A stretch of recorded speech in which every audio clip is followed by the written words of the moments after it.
কিন্তু পরিযায়ী শ্রমিকদের জন্য ডেভেলপমেন্ট বোর্ড করে দিয়েছি। তার চেয়ারম্যান শামিরুল ইসলাম আমার রাজ্যসভার এমপি, এবং অলরেডি 28 লক্ষ পরিযায়ী শ্রমিক আমাদের নাম লিখিয়েছেন।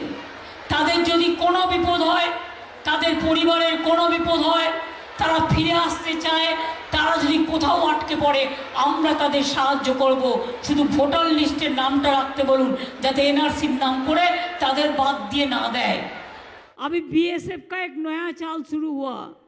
आपको पता है शीतलकुची के इलेक्शन का टाइम में 4 आदमी को गोली करके मार दिया था, जो इलेक्शन का रैली में था।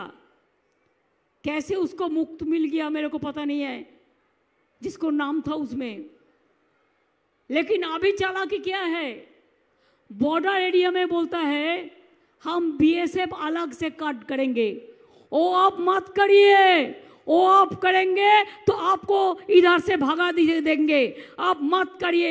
आप कहो हमारा पास रेशन कार्ड है, हमारा पास स्कूल्स का सर्टिफिकेट है, हमारा पास काम करने का सर्टिफिकेट है, हमारा पास हमारा बाड़ी का सर्टिफिकेट है, सब कुछ है, हम क्यों देंगे?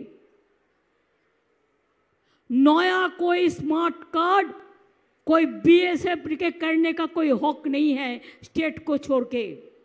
कैसे करते हैं? जो मर्जी। कब मर्जी हुआ तो कॉन्स्टिट्यूशन को बदल कर दिया बाबा साहेब आम्बेडकर को। और सबाई दया करे भोटार लिस्टर नाम तुले राखबेन, जाते आपनादेर एनआरसिर नाम करे ताड़िये दिते ना पारे। आमरा ताड़ाबो ना, किन्तु दिल्लिर लोकेरा माझे माझे हाक डाक करे।